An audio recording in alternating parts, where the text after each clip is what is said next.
ไก่เคยกิน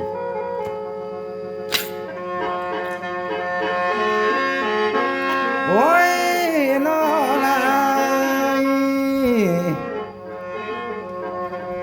อายนี่บ่แม่นแนวมักปีความบ่มีใส่บ่เว้าไอ้บ้าบำนาญเด้อฟังเสียงไอ้บ้าบำนาญเด้อ อายนี่บ่แม่นแนวมักเป่าสิเว้าแล้วต้องมีจริงนะน้องนะ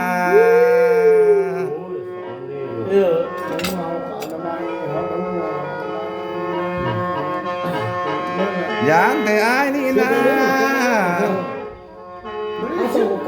ตายสะบานำดอกเดือที่นอตายเพื่อนนำดอกบอนบ่ตายคนลุงคนอ่อนสาวหมอลำมาตุ้มนี่แล้ว คนกินเบียร์คนหนึ่งนะ ขันบ้านน้องสิต้มก็ให้ต้มใส่ไฟเด้อ นั่งสิหลัง ขันบ้านน้องสิไหลก็ให้ไหลใส่น้ำอย่าสูดเยียบใส่ต้มได้ เขาไม่สมพันธ์แล้วก็ขอโทษเพราะว่า ขันน้องเหยียบใส่ต้มเด้ไผได้นอสิมาเอาขึ้นขันมาทิมใส่น้ำยังไล่เขาบ้อนเบิ่นก็ยังใครอยู่บ่น้องบ่ สอนดีป่ะเอ้ยเอายกแต่ว่าเป็นแพทย์นะคนทำแก้ไหมจะโจขึ้นแล้วก่อน หายใจเมียกกแล้วนะ ก้นมันท้ามือแล้วมันท้าย บ่บ่บ่ มาซึบเนนหม้อข้างก้อยก็มีแล้วเด้ ถ้าลำก้นนะบ่ตั้ม หายใจเมียกลางมาซึบหมุนแก้ว โอ้มีลำก้นเลยค่ะ กันคอยได้เจ้าแล้วไปเป็นมิ่งควรเฮือนคอยนา ไปบ่เนาะไปเป็นนี้กูเงินเนาะไปว่างเดือดหลับก็ช่างเลย น้องอย่าคืดไล่เนื้อสาวหมอลาเอ้ยคันเป็นเราพื้นห่างบ่เป็นห่างเท่าเฮาได้น้องเอ้ย เอ้ย สว่างนั่นเลยนะ คันมันนุกจิกน้อยอยู่ว่าให้ก็ยังห่างมาเด้ มันพักผ่อนเลยนะ คันมันนกคนพาเด้อยู่หัวหน้าก็ยังห่างยังทองสองเอานี้อายก็เป็นพ่อห่างน้องก็เป็นแม่ห่าง ถึงแล้ว สิยางเข้า เขายังเต้าลมกันนี่เด้น้องเด้ ตัดซิปเลย ตายเลยเนาะเอ้ยงานผู้ตายเสียแล้วเพิ่นยังนี่ ตัดซิปเลย ขันแม่สาวแม่ห่างที่สามนางคอยบ่เปลี่ยนได้สาวหมอลำเอ้ยขันแม่นฟ้าขี้เมียงสิคมปีไอ้เก่านะน้องนะ ปั๊บเลยปั๊บเป๊ะเลยปั๊บซิป โอ้ อายนี่อยากได้น้องที่มาคอดเป็นแว่นคอยเดอายนี่อยากได้นางเด้มาแขนคอคือซอยนี่นะ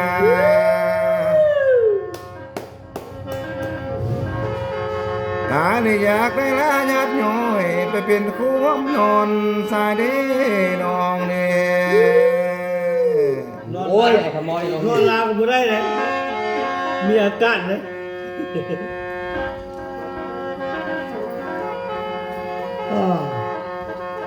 ขันแม่นมือนี่นะ ใครนะ ตกตากระเทินได้เข้าส้นคิงแล้วเนาะบ่ได้คิงต้นสายบ่ยาได้น้องเอ้ย โอ้ยบอกมันยากบอกมันยาก ขัน ใช่ ต ไหม กตากระเทินได้เข้าส้นขาบ่ได้ขาต้นไอ้ายบ่ยอมได้บ่ได้หอมเหมือนนางเมื่อใส่แกงป่ายาง อายนี่บ่ได้นอนแนบข้างสิตนอายบ่เมื่อได้น้องเอ้ย มึงเนาะ อายอยากได้ผักหอมเฮียงเงินน้องสิไปเมื่อแกงไก่สายเดอยากได้ผักหอมไทยเฮือนนางเด้ก็เมื่อแกงกุ้ง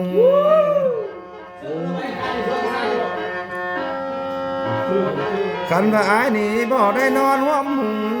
นำน้องค่อยบ่ยอมได้น้องเอ้ย เจ้า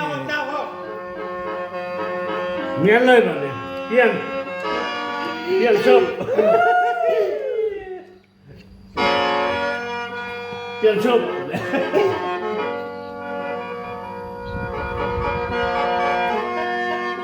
โอ้ยน้องเอ้ยน้องไม่ใจเบาหน้าเบาลำเอ้ยต้นคิดน้องดีใจมาหุ้มเดียเอ้ย ผมเคยเข้าใจเรื่องนะผมเคยนะ ก็ได้สอนก้อนสองบาเด้เอ้ย เปลี่ยนชบ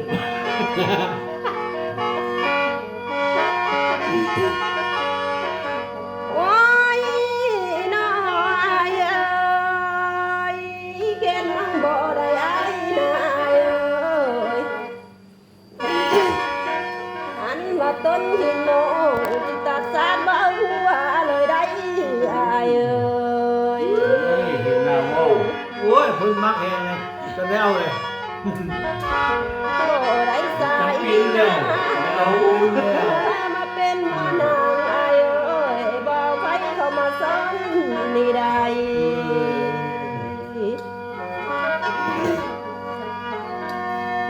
จอยไปเอง โอ้ยน้อง เอาผู้ไปข้อเช้าอ่ะ น้องนี่นำหักไอ้นี่ใดกระจุดชัวแม่นำคงแล้วเด้ไอ้เอ้ย มาเนิ่นเนิ่น น้องนี่นำหักไอ้เอ้ยสุดดังคงแม่นำใหญ่แล้วใดมือนี่นะน้องนี่อยู่บ่ได้นอกจากได้แม่นมาลำมันชายได้ไอ้เอ้ย เขาเรียกสองเท่าเนี่ยยุ่งหรือคิดดูจุ๊บมุกฮิบอลมุกฝ่ายยุ่งหรือคิดดูก่อนอ่านไปแล้วเป็นผู้สมรสในความบ้างไม่เด้อ คืออยากออกมาได้ไหมเนาะ ไม่รู้เลยคำเจียนรอดหรอกเอาใครก็ได้เป็น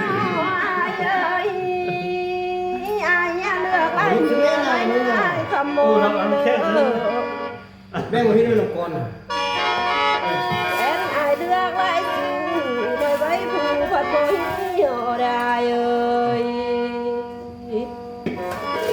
โอ้ลงผู้แล้วว่ะ น้องไอ้เธอต้องบ่ได้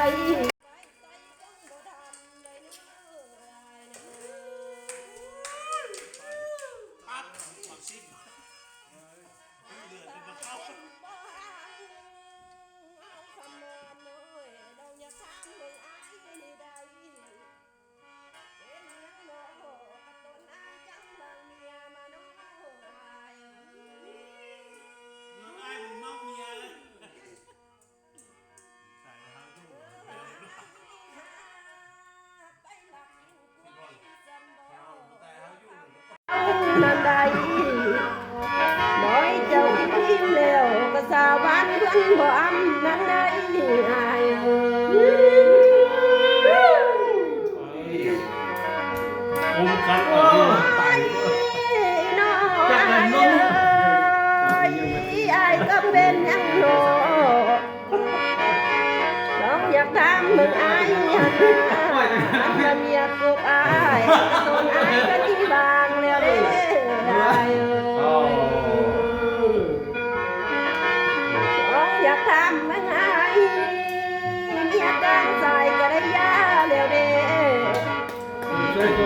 อย่าลายอดย้อยเก่าน้องหมอลำได้บ่อายเอ้ย เดี๋ยวเดี๋ยวเลย ไอ้ยกมวยจบจบเนี่ย อ่ะยก ยกนี่เจ้าเนี่ย โอ้สาม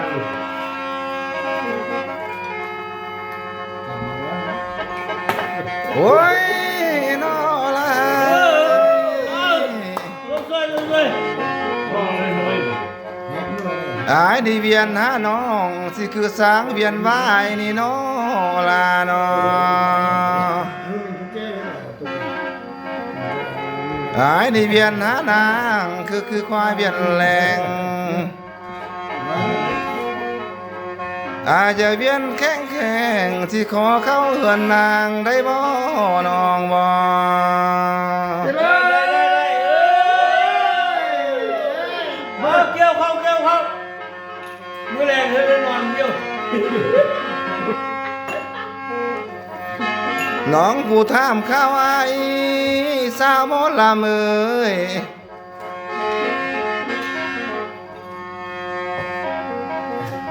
อายได้มีเมียกกนะชิตุนอายก็ได้วางแล้วเด้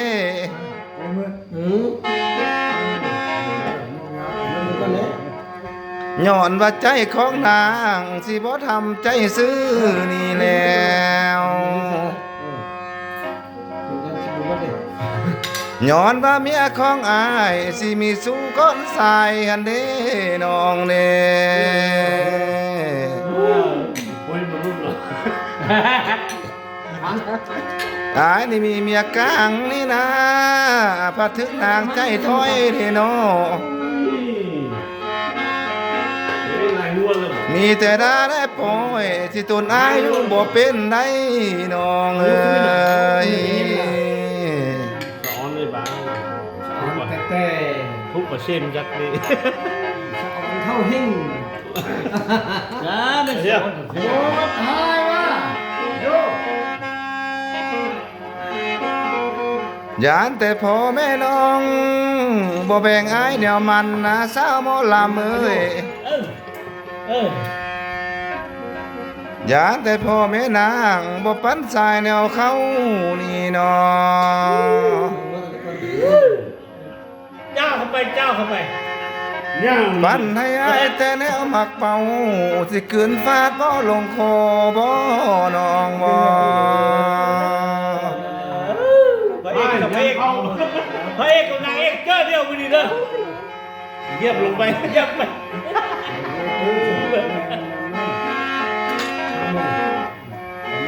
อายนี่เป็นคนถูกได้น้อสิอยากมาข้อมูลอันใดบ่น้อ